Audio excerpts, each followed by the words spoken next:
Hey folks, welcome back to Merton Hyundai and Ed's Garage. Very excited to bring to you the 2021 Hyundai Elantra.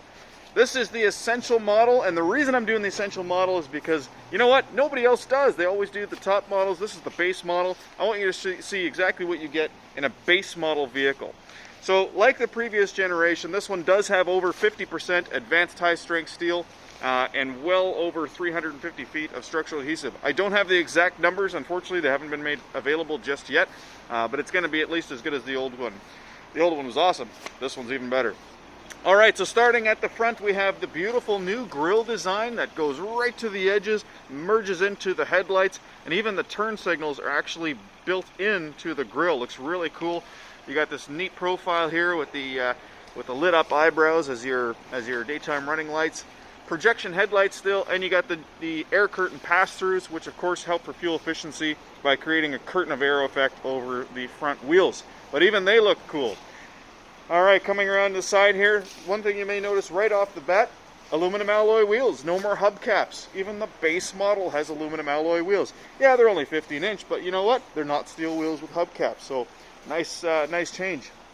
These are wrapped in Hankook Kinergy GTs. So a decent tire. All right, let's pop the trunk and have a look inside the trunk. All right, so big trunk as usual. Nothing's changed there. It's probably a little bit bigger. We do still have a spare tire underneath as well, so we haven't given up on that. We've got 60/40 rear split bench. Look at these tail lights, guys. Nice edgy look to them. And the taillight extends all the way across, which looks really cool. Got your backup camera above the Hyundai badge there. And a little lip. Looking at the side profile, you can see the cool cut lines in the doors there. Pretty unique and aggressive styling. Alright, let's have a look in the back seat. Now, some of you may have watched my videos before. You know that I'm 6'2". I have this set as far back as I would ever drive it. Now, you'll see when I get in, it's actually further back than it needs to be, but I still have leg room. I still got enough room here. It's actually a little bit more than the previous model. So I got long legs, so I like to have the seat all the way back, but it doesn't need to be this far back. I really kind of lounged in there. But check it out, nice flat floor, so we've got room to stick our feet underneath, okay? And the back seat is actually quite comfortable. There's enough headroom here as well. I've got about an inch above my head. All right, let's check out the front seat.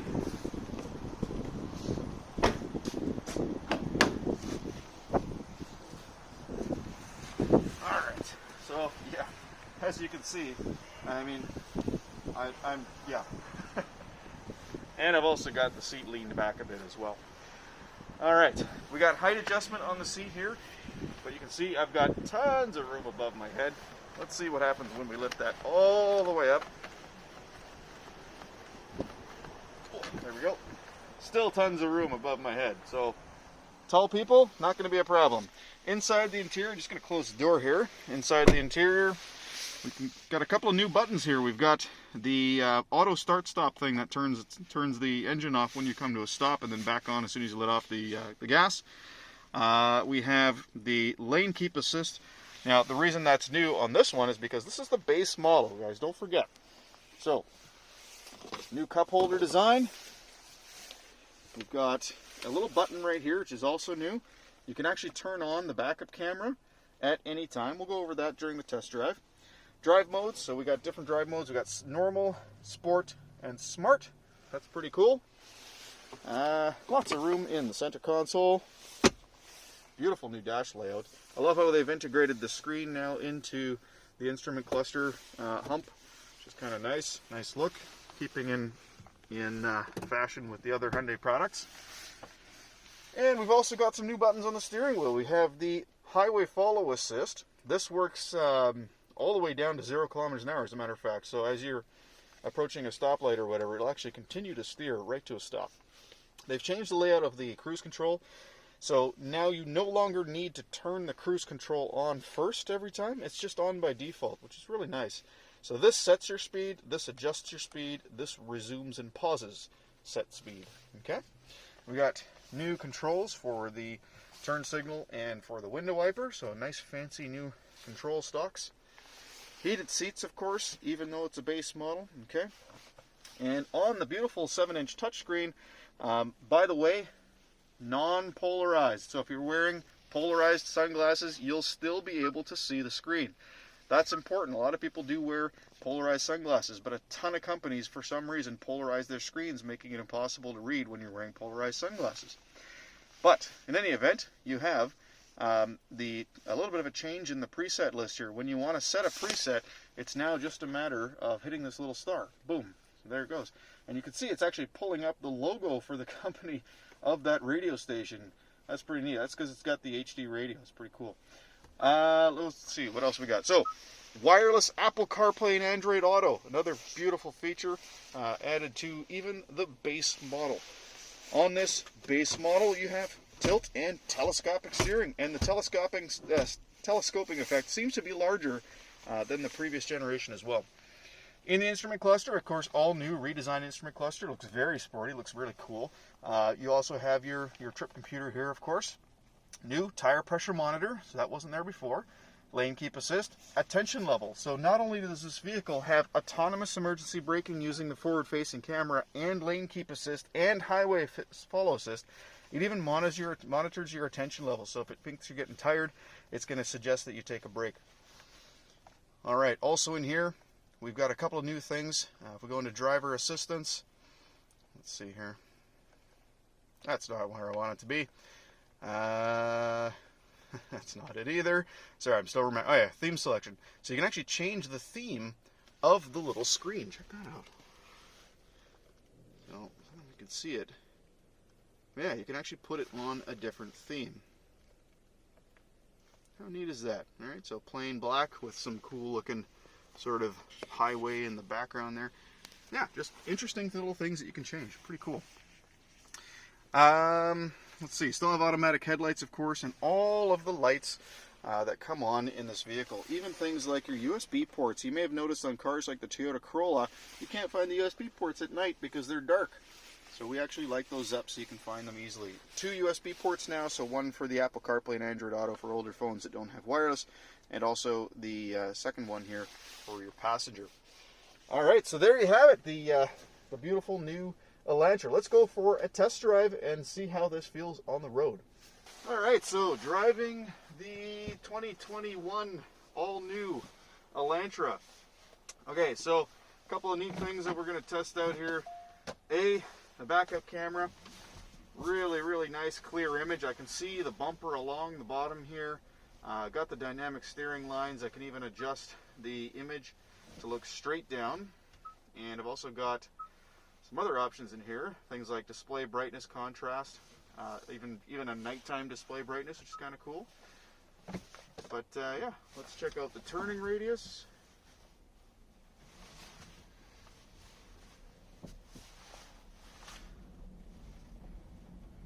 Oh yeah, pretty good.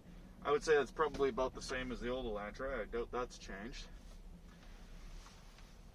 Okay, so we're going to try out the follow assist, the highway follow assist.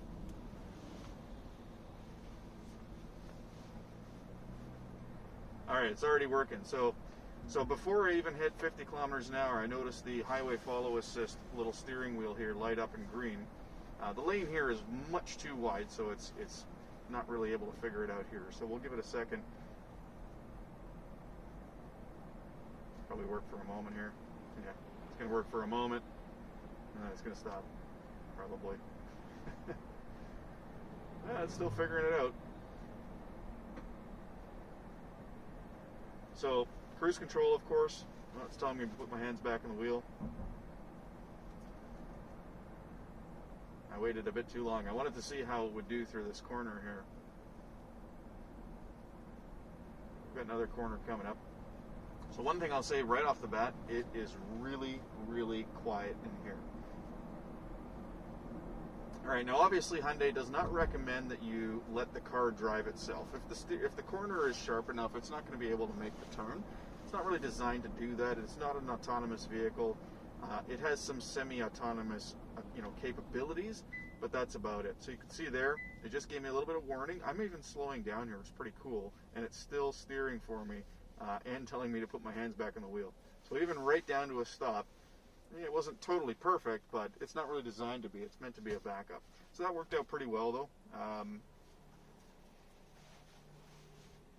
Let's see if we can test some other things out here. So that was the normal, or the smart mode rather, had it on. So I've got it into sport mode here. We'll see what that feels like. Maybe I'll take a right here.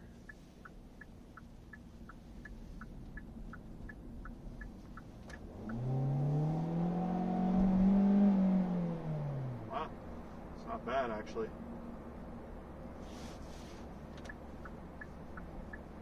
Pretty decent acceleration for a little four-banger. And of course, it is using the recently introduced IVT transmission from Hyundai.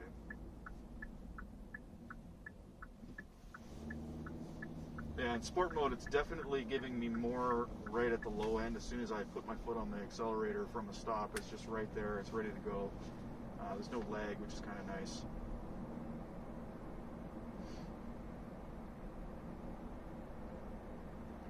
So it looks like the highway follow assist, or the steering follow assist thing, that's just on all the time. It just works all the time. The lane keep assist looks like it needs to be over about 60 kilometers an hour before that kicks in. So that's pretty standard. That's what it's been from Hyundai for a while now. And sorry guys, I decided not to wear the microphone because I get a lot of this noise from my jacket. So I hope you guys can hear me okay.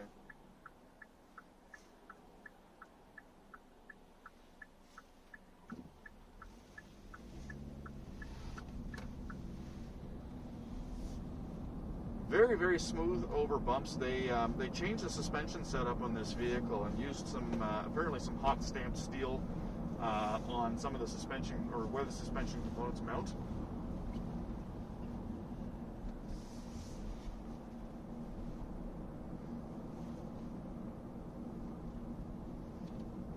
Definitely feels a little flatter through the corner, so it just feels like the whole driving dynamics have improved over the previous generation.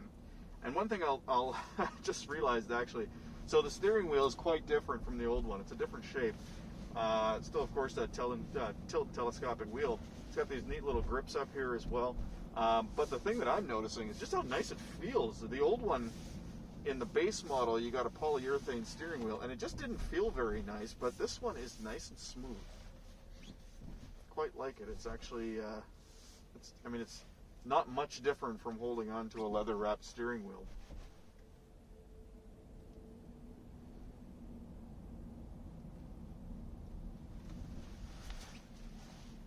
All right, back at the dealership.